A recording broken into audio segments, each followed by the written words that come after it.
നമസ്കാരം. കേരള നിയമസഭയിലേക്ക് 2026 ഏപ്രിൽ മാസം നടക്കാൻ പോകുന്ന തെരഞ്ഞെടുപ്പിനോടനുബന്ധിച്ച് കേരളത്തിലെ എല്ലാ മുന്നണികളും ഓരോ നിയോജക മണ്ഡലങ്ങളും എടുത്തുവെച്ച് കൂട്ടലുകളും കിഴിക്കലുകളും നടത്തിക്കൊണ്ടിരിക്കുന്ന ഒരു സമയമാണ് ഇത് എന്നുള്ള കാര്യത്തിൽ ആർക്കും തർക്കമില്ല. ഇപ്പോൾ കോൺഗ്രസ് കഴിഞ്ഞ ദിവസം 14 ജില്ലകളിൽ നിന്നായിട്ട് തങ്ങൾക്ക് ലഭിക്കാൻ സാധ്യതയുള്ള 85 സീറ്റുകളുടെ ഒരു കണക്ക് പുറത്തുവിടുന്ന ഒരു സാഹചര്യം നമ്മൾ കണ്ടതാണ്. അവരത് ഏതെല്ലൊക്കെ ഡാറ്റയുടെ അടിസ്ഥാനത്തിലാണ്, എത്രത്തോളം ശാസ്ത്രീയമായിട്ട് അതിന് അടിത്തറയുണ്ട് എന്നുള്ളതിനെ കുറിച്ചൊക്കെ കോൺഗ്രസിനുള്ളിൽ തന്നെ തർക്കങ്ങൾ നിലനിൽക്കുന്നുണ്ട്.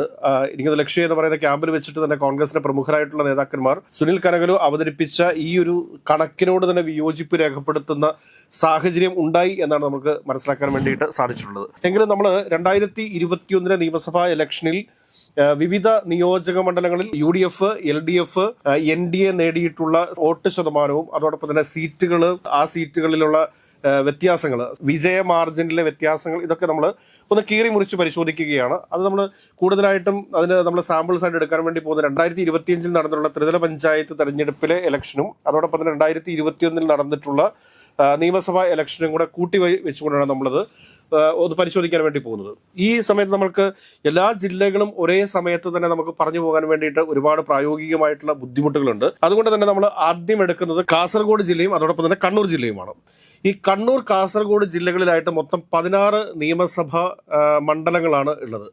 ഈ 16 നിയമസഭാ മണ്ഡലങ്ങളിൽ ഇപ്രാവശ്യം കോൺഗ്രസ് അവകാശപ്പെടുന്നത് 7 നിയോജക മണ്ഡലങ്ങൾ പിടിച്ചടക്കം എന്നുള്ളതാണ്. ഈ 7 നിയോജക മണ്ഡലങ്ങളിൽ കോൺഗ്രസിന്റെ സാധ്യതകൾ എന്താണ് എന്ന് നമുക്കൊന്ന് പരിശോധിക്കാം. ഇപ്പോൾ ആദ്യം നമ്മൾ മഞ്ചേശ്വരം പരിശോധിക്കുന്ന സമയത്ത് ഞാൻ 2025 നടന്നിട്ടുള്ള ത്രിതല പഞ്ചായത്തിലേക്ക് നടന്നിട്ടുള്ള തെരഞ്ഞെടുപ്പിന്റെ കണക്കിനെ അടിസ്ഥാനപ്പെടുത്തിക്കൊണ്ടാണ് ഇപ്പോൾ ഇവിടെ പറയുന്നത്. അപ്പോൾ 2025 നടന്നിട്ടുള്ള ത്രിതല പഞ്ചായത്ത് തെരഞ്ഞെടുപ്പിന്റെ അടിസ്ഥാനത്തിൽ നമ്മൾ പരിശോധിക്കുകയാണെങ്കിൽ കാസർഗോഡ്, കണ്ണൂർ ജില്ലകളിലായിട്ട് UDFന് 8 സീറ്റ്, അതോടൊപ്പം തന്നെ LDFന് 8 സീറ്റ് എന്നുള്ള രീതിയിലാണ് കണക്കുകൾ നിൽക്കുന്നത്. അതായത് ഇപ്പോൾ മഞ്ചേശ്വരം എടുത്തു നോക്കുന്ന സമയത്ത് മഞ്ചേശ്വരത്ത് ഇപ്രാവശ്യം ത്രിതല പഞ്ചായത്തിലേക്കുള്ള തെരഞ്ഞെടുപ്പിൽ കോൺഗ്രസിന് UDFന് ലഭിച്ചിരിക്കുന്നത് 66,383 വോട്ടുകളാണ്.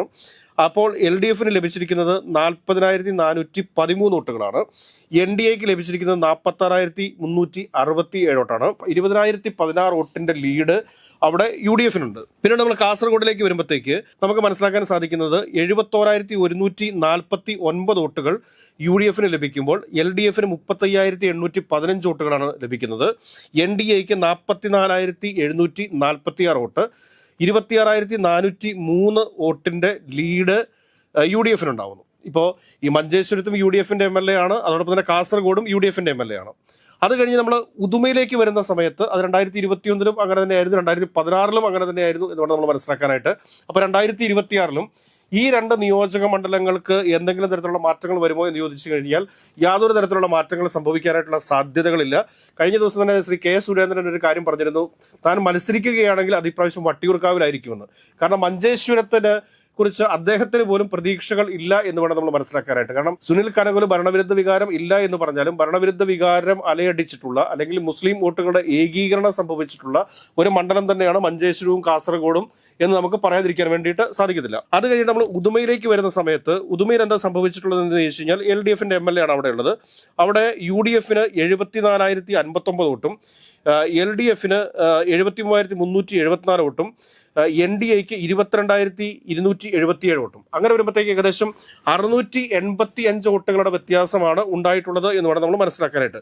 ഈ 685 വോട്ടുകൾ എന്നൊക്കെ പറയുന്നത് ഒരു വലിയ നമ്പറായിട്ട് നമുക്ക് കണക്കാക്കാൻ വേണ്ടി സാധിക്കത്തില്ല. അപ്പോൾ എനിക്ക് തോന്നുന്നു UDFന്റെ കണക്കൂട്ടലുകളിൽ വലിയ പ്രശ്നങ്ങളൊന്നുമില്ല. കാരണം കഴിഞ്ഞ ത്രിതല പഞ്ചായത്തിൽ നേടിയിട്ടുള്ള ആ ഒരു നേട്ടം അത് വെച്ചിട്ട് തന്നെയാണ് 5-ൽ 3 സീറ്റുകൾ കാസർഗോഡ് ജില്ലയിൽ ലഭിക്കുമെന്ന് കോൺഗ്രസ് പറയാനായിട്ടുള്ള സാഹചര്യം എന്നെനിക്ക് തോന്നുന്നു. പക്ഷേ ഉദുമയിൽ ഒരു ശക്തമായ ഒരു മത്സരം നടക്കും. ആ മത്സരത്തിനൊടുവിൽ ഭരണവിരുദ്ധ വികാരം ആഞ്ഞടിക്കുകയും മുസ്ലിം വോട്ടുകളുടെ കൺസോളിഡേഷൻ ഒക്കെ ഉണ്ടാവുകയും ചെയ്തു കഴിഞ്ഞാൽ ഈ 3 സീറ്റുകൾ, അതായത് UDFന് 3 സീറ്റുകൾ എന്ന് പറയുന്നത് ഒരു പക്ഷേ പോസിബിൾ ആയിരിക്കാം. മറിച്ച് ഈ പറഞ്ഞ ഭരണവിരുദ്ധ വികാരത്തിന്റെ ആ ഒരു തീവ്രത കുറയുകയും അതോടൊപ്പം തന്നെ മുസ്ലിം വോട്ടുകളുടെ കൺസോളിഡേഷൻ അല്ലെങ്കിൽ LDF അനുഭാവികളായിട്ടുള്ള മുസ്ലിം വിഭാഗത്തിന്റെ വോട്ടുകൾ തിരിച്ച് LDFലേക്ക് തന്നെ വരുന്ന ഒരു സാഹചര്യം ഉണ്ടായിക്കഴിഞ്ഞാൽ അവിടെ ഒരു വിജയം നേടാനായിട്ട് സാധിക്കുമെന്ന് പറയാൻ സാധിക്കില്ല. അപ്പോൾ നമുക്ക് 2-2 എന്നുള്ള രീതിയിലായിരിക്കും നമുക്ക് കാൽക്കുലേഷൻ സയന്റിഫിക്കലി നോക്കുമ്പോൾ നമുക്ക് പറയാൻ വേണ്ടി സാധിക്കുക. കാഞ്ഞങ്ങാട് 67,910 വോട്ടുകളാണ് ഇപ്രാവശ്യം ത്രിതല പഞ്ചായത്തിൽ കിട്ടിയിട്ടുള്ളത്.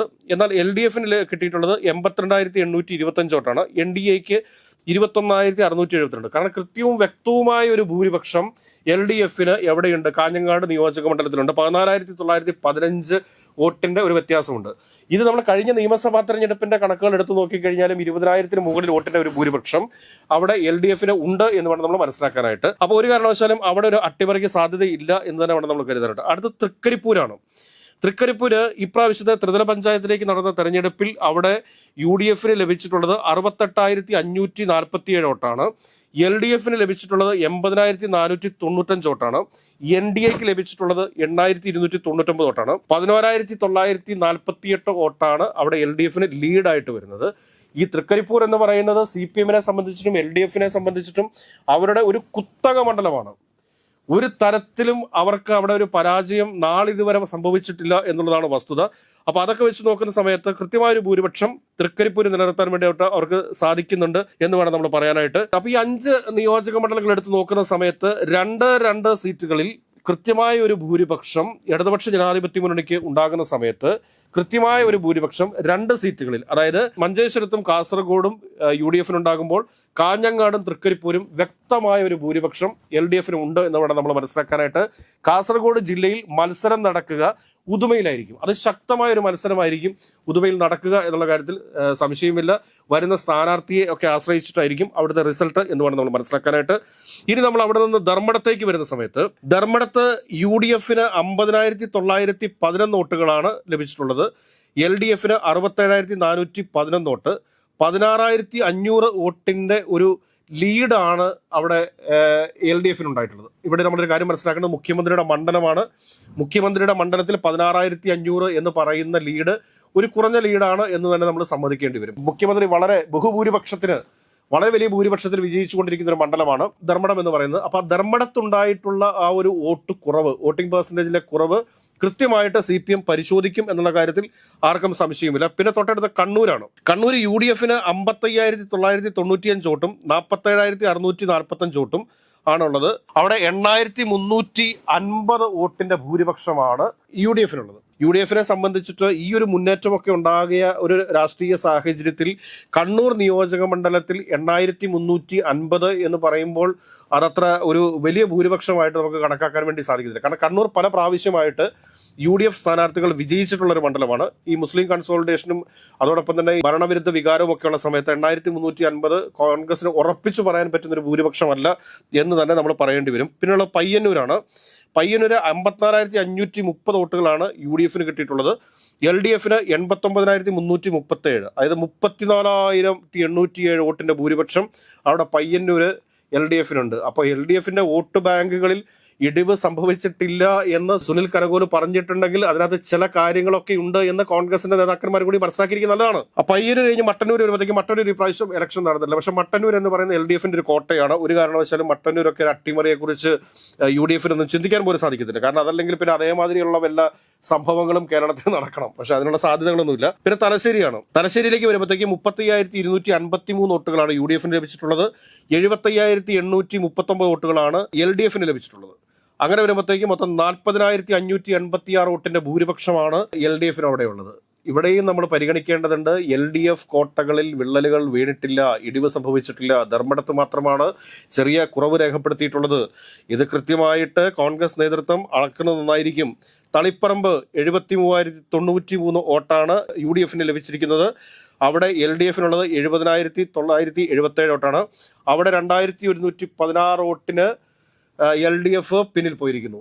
അത് ഒരു രാഷ്ട്രീയ നേട്ടമാണ് UDF-ന് എന്ന് പറയാതിരിക്കാൻ വേണ്ടിയിട്ട് വയ്യ. 2,116 പോയിട്ട് ഒരു വോട്ട് തളിപ്പറമ്പിൽ കൂടുതൽ കിട്ടിയിട്ടുണ്ടെങ്കിൽ അത് UDF-ന് ഉണ്ടാക്കുന്നത് ഒരു വലിയ രാഷ്ട്രീയ നേട്ടമാണ്. അവിടെ നിന്ന് നമ്മൾ ഇങ്ങോട്ട് വരുമ്പോഴത്തേക്ക് പേരാവൂരാണ്. പേരാവൂര് ഏകദേശം 66,337 വോട്ടുകളാണ് UDF-ന് ലഭിച്ചിട്ടുള്ളത്. അവിടെ LDF-ന് ലഭിച്ചിട്ടുള്ളത് 55,104 വോട്ടുകളാണ്. അവിടെ മൊത്തം 11,233 വോട്ടിന്റെ ലീഡ് UDF-നുണ്ട്. പേരാവൂർ എന്ന് പറയുന്നത് നമുക്ക് എല്ലാവർക്കും അറിയാം, സണ്ണി ജോസഫ് KPCC പ്രസിഡന്റിന്റെ നിയോജക മണ്ഡലം കൂടിയാണ്. അവിടെ കൃത്യമായ ഒരു ലീഡ് ഉറപ്പാക്കാനായിട്ട് UDF-ന് സാധിച്ചിട്ടുണ്ട്.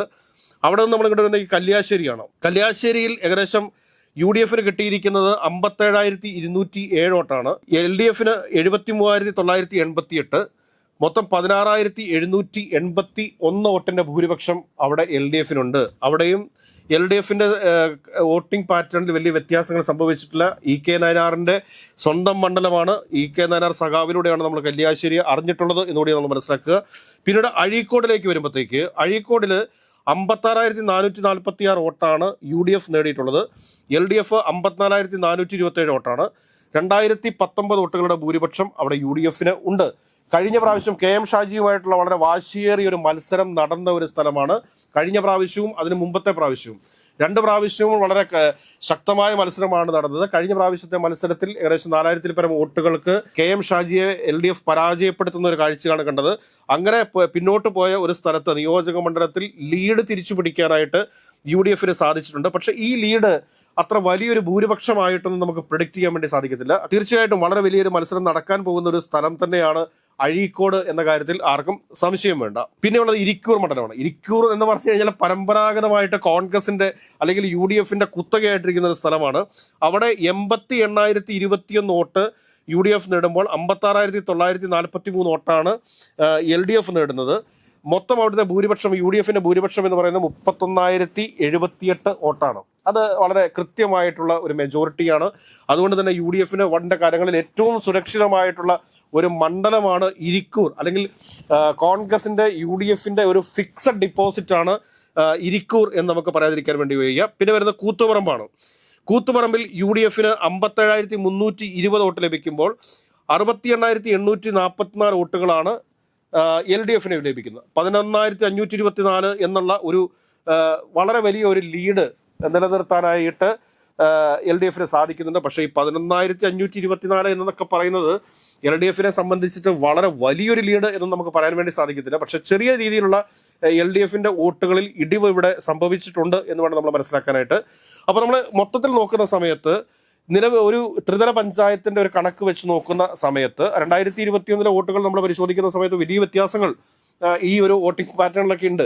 എങ്കിൽ തന്നെയും കൃത്യമായിട്ട് നിയമസഭാ ഇലക്ഷനിലേക്ക് പോകുന്ന സമയത്ത് ചില മണ്ഡലങ്ങളിൽ, ഇപ്പോൾ ഉദുമ ഉൾപ്പെടെയുള്ള മണ്ഡലങ്ങളിൽ, കൂത്തുപറമ്പ് ഉൾപ്പെടെയുള്ള മണ്ഡലങ്ങളിൽ, ധർമ്മടം ഉൾപ്പെടെയുള്ള മണ്ഡലങ്ങളിൽ ഒക്കെ നില മെച്ചപ്പെടുത്താനായിട്ട് കോൺഗ്രസിന് സാധിക്കും. തളിപ്പറമ്പ് ഉൾപ്പെടെയൊക്കെ, തളിപ്പറമ്പൊന്നും ഒരിക്കലും എനിക്ക് തോന്നുന്നില്ല UDF-നെ പിടിച്ചെടുക്കാൻ പറ്റുന്ന ഒരു രാഷ്ട്രീയ സാഹചര്യം ഉണ്ടാകുമെന്ന്. കാര്യം ഇപ്പോൾ 2,116 വോട്ടിന്റെ ലീഡൊക്കെ അവർക്ക് അവിടെ ഉണ്ട്. നമ്മൾ ത്രിതല പഞ്ചായത്ത് തെരഞ്ഞെടുപ്പിന്റെ അടിസ്ഥാനത്തിൽ നമ്മൾ പറയുമ്പോൾ അവിടെയുള്ള 16 സീറ്റുകളിൽ 8 എന്നുള്ള രീതിയിലാണ് നിൽക്കുന്നത്. എങ്കിലും ഏറ്റവും അവസാനത്തെ റിസൾട്ടിലേക്ക് വരുന്ന സമയത്ത് കോൺഗ്രസ് പോലും 16-ൽ 9-7 പ്രവചിക്കുന്നതെങ്കിൽ അതൊരു 12-5 എത്താനായിട്ടുള്ള രാഷ്ട്രീയ സാഹചര്യമാണ് കണ്ണൂർ, കാസർഗോഡ് ജില്ലകളിൽ നിലവിലുള്ളത് എന്നാണ് നമുക്ക് മനസ്സിലാക്കാൻ വേണ്ടി സാധിച്ചിട്ടുള്ളത്.